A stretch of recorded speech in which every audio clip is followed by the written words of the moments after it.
you've been a teammate, a roommate. Were you excited when they took him? And what's he like? Yeah, no, I was pumped. I texted Kevin right away, and we actually had a few conversations about him before the draft. So that was really exciting to have a fellow Western Leaguer, and especially from Winnipeg, where I played junior, and then obviously he did. So yeah, no, he's a special kid for sure. Obviously, he played in the Western League when he was 15, and I was, I think, 18 or 17. So. Yeah, no, it's you guys got a great player and a great person. We did in Buffalo, and it's going to be exciting to watch him here in the future. What was your impression of the 15-year-old Bird? I mean, that's a tough assignment you had to play at that time. Yeah, no, I fed him a couple times backdoor. He missed, but no, just kidding. No, he was special at that age, and you could see it. He could skate with us. Shoot the puck with us, and he looked like he should have been there for the whole year. He played 20 games or something like that, and like I said, he's a special kid, special player. We're rooming together here too. No, it's been great to have him. What was essentially the message you gave Kevin? I mean, scouts have all their information; they see all their video. When a guy, it's pretty unusual. The GM would talk to a young player about a draft. What was that conversation like?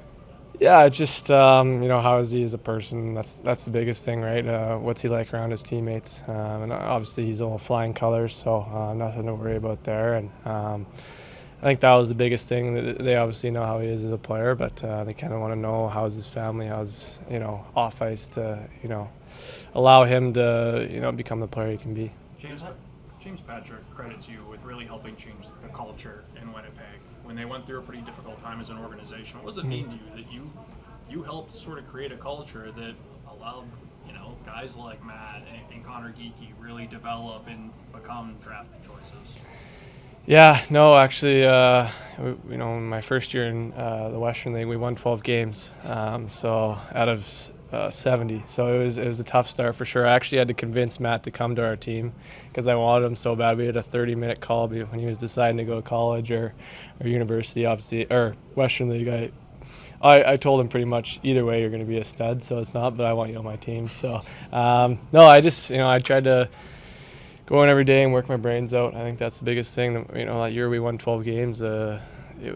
It was just about trying to get better every day. And by the end of the season, we were not that team we were at the start of the year, which is great. And then the next year we took another step, and the next year we were a playoff team. So I want to try to help do that here in Buffalo, and obviously help guys like Matt become great players. What kind of kid is Matt? I mean, you talked about the combine. He talks to you like you've known him before. Just what kind of guy is he? Very mature.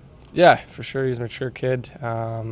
Yeah, like I said, he's an awesome friend, awesome teammate. He works his brains out. You talk to anyone, they're got lots of good things to say about Matt. So he could have a conversation with anybody. So yeah, great kid, and excited to have him. Peyton, you've had NHL time with 2 teams already in your career. What's this camp like for you to get a chance to be a leader for a lot of young guys who've never seen the NHL to this point in their lives yet? Yeah, I think I look back to my first dev camp. It was when I cut my Achilles, so I wasn't actually in it. But have a guy that's played NHL caliber skate with you and just kind of see where you need to be and where you need to go to get your game would have been huge for me. And as long as I can do that for, not all these guys are going to play in the NHL. If I can help one or two, make their dreams come to reality, and just give them little tips to allow them to maybe get that next jump that they need. I think that's huge for our organization and what we need to do to build a winning franchise. So yeah, I think for me, I'm trying to get better too. So I use this time to get some extra ice and just have some fun. Now that the dust has kind of settled on the last year, you had some time to breathe. Where do you think you've kind of grown the most over the last season? Yeah, I think I've grown a lot in a lot of ways. Getting traded is something at a young age you think you're going to be with a certain organization for your whole life, and a lot of these kids that got drafted this past week are probably thinking the same thing, and you don't know what can happen. But for me, it's just stick to my morals, stick to my values, and the NHL isn't an easy league. It's a business, and I want to be a part of it. That's the biggest thing, and I got to work my brains out each and every day, no matter where I am.